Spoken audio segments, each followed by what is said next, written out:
જય શ્રીમન નારાયણ. રામાનુજદાસ શ્રીમાન ગટ્ટુ વેણુગોપાલ સ્વામી દ્વારા વર્ણન કરેલ શ્રીમદ ભગવદ્ ગીતાનું ગુજરાતી ભાષાંતર હું આપને કહી રહી છું.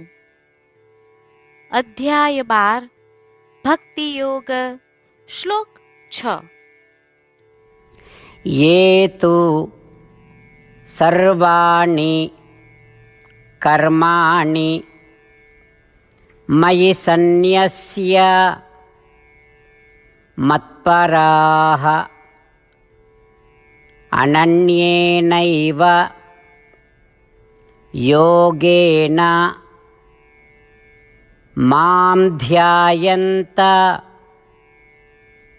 उपासते. ઓમ. ગીતાચાર્ય શ્રી કૃષ્ણ પરમાત્મા અર્જુન સાથે આપણને બધાને ભક્તિ યોગ શીખવી રહ્યા છે.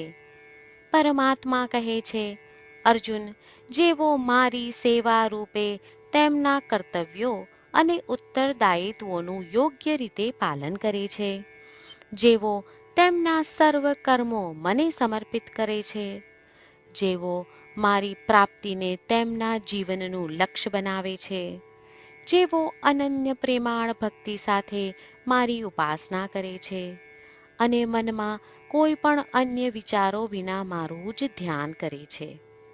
આ પ્રમાણે શ્રી કૃષ્ણ પરમાત્મા જેવો ઉપરોક્ત કાર્યો કરે છે, તેમના પર તેઓ જે ઉપકાર કરવા જઈ રહ્યા છે તેના વિશે આગળ કહી રહ્યા છે.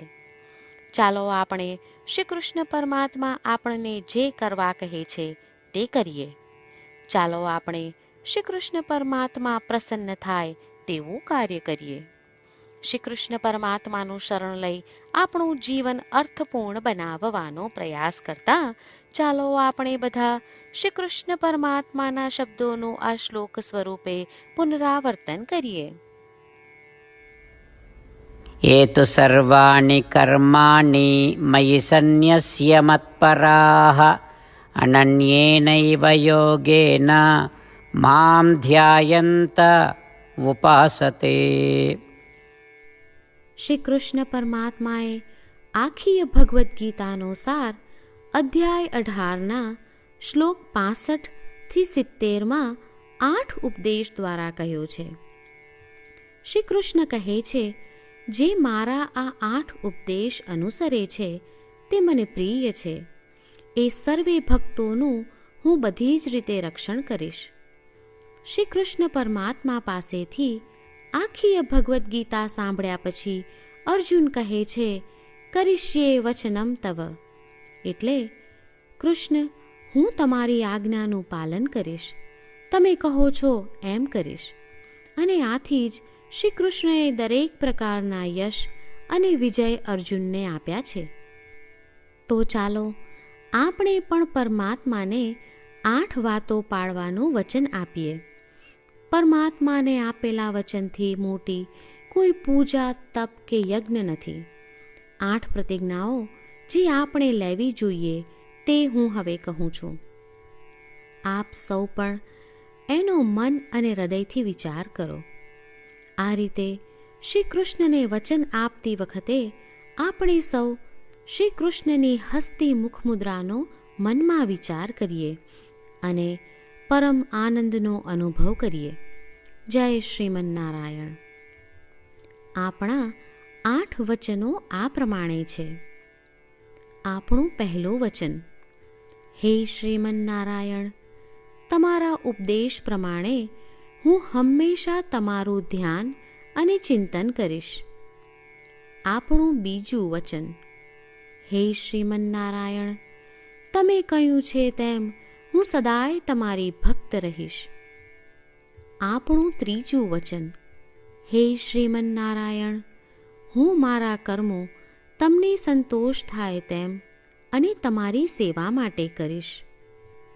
આપણું ચોથું વચન, હે શ્રીમન નારાયણ, તમે અનુસરવા કહ્યું છે તેમ મને પૂર્ણ શ્રદ્ધા છે કે હું તમારી છું. હું સદાય મારા હાથ જોડી તમને નમસ્કાર કરીશ, તમારી ભક્તિ કરીશ. આપણું પાંચમું વચન. હે શ્રીમન્નારાયણ, હું તમારા શબ્દો યાદ કરું છું. મામેકમ શરણમ વ્રજ. તમે તમારી શરણમાં આવવા કહ્યું છે. શ્રીમન્નારાયણ, હું માત્ર તમારા જ શરણમાં છું. આપણું છઠ્ઠું વચન. હે શ્રીમન્નારાયણ, આપે કહ્યું છે મા શુચ. તમે અમને આશ્વાસન આપી શોક ન કરવા માટે કહ્યું છે, તો હું દુઃખી નહીં થાઉં, શોક નહીં કરું. આપણું સાતમું વચન. હે શ્રીમન્નારાયણ, અમારા કલ્યાણ અર્થે આપે શ્રીમદ્ ભગવદ્ ગીતા રૂપી આશીર્વાદ આપી અમારા સૌ પર કૃપા કરી છે, તો હું દરરોજ ઓછામાં ઓછો એક શ્લોક વાંચીશ અથવા સાંભળીશ એવો સંકલ્પ લઉં છું. આપણું આઠમું વચન. હે શ્રીમન્નારાયણ, હું ગીતાના દૈવી શબ્દો એ ભક્તો સુધી પહોંચાડવાનો પ્રયત્ન કરીશ જેઓ ગીતાથી અજાણ છે. હે શ્રીમન્નારાયણ, તમે કહ્યું છે તેમ કરીશ, તમે કહ્યું છે એમ વર્તીશ અને તમારા માટે જ કર્મ કરીશ. શ્રીમન્નારાયણને આપેલું વચન કે દરરોજ તમે કહ્યું છે એમ કરીશું, એ જ એક મહાન પૂજા છે. તો ચાલો આપણે સૌ દ્રઢ શ્રદ્ધા સાથે પ્રભુ પાસે એક સંકલ્પ લઈએ. શ્રીમન્નારાયણ, કરીશ્યે વચનમ તવ. શ્રીમન્નારાયણ, હું તમારી આજ્ઞાનું પાલન કરીશ. સર્વમ શ્રી કૃષ્ણાર્પણમસ્તુ. જય શ્રીમન્નારાયણ. ये तु सर्वाणि कर्माणि मयि सन्न्यस्य मत्पराः अनन्येनैव योगेन मां ध्यायन्त उपासते. ओम.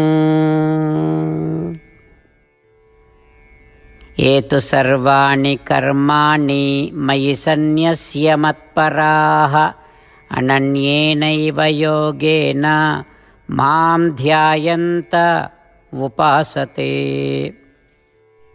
જય શ્રીમન્નારાયણ. તમામ ભક્તોને ખાસ વિનંતી. આપણા જીવનની દરેક બાબતોમાં આપણે તાત્કાલિક અને અસરકારક પરિણામો ઈચ્છીએ છીએ. આ પ્રાપ્ત કરવા માટે ચાલો દરરોજ 1 મિનિટ ફાળવીએ અને નારાયણાસ્ત્રમ વાંચીએ. નારાયણાસ્ત્રમ મેળવવા માટે તેની વેબસાઇટ જે www.narayanaastram.org છે તેના પર જાઓ અને રજિસ્ટ્રેશનમાં તમારું નામ અને ઈમેલ આપો. તમે આપેલા ઈમેલ પર તમને નારાયણાસ્ત્રમ PDF પ્રાપ્ત થશે. PDFમાં રામાયણનો 1 શ્લોક, ગીતાનો 1 શ્લોક અને એક વિષ્ણુ નામ છે. આ 3ને નારાયણાસ્ત્રમ કહેવામાં આવે છે.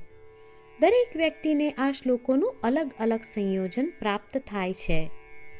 જ્યારે દરેક વ્યક્તિ 24,000 ભક્તો સાથે તેમના નારાયણાસ્ત્રમને દરરોજ વાંચે છે અથવા સાંભળે છે, ત્યારે સમગ્ર રામાયણનું 1 વાર પારાયણ, શ્રીમદ્ ભગવદ્ ગીતાનું 33 વાર પારાયણ અને વિષ્ણુ સહસ્ત્ર નામનું 24 વાર પારાયણ રોજ પૂર્ણ થાય છે.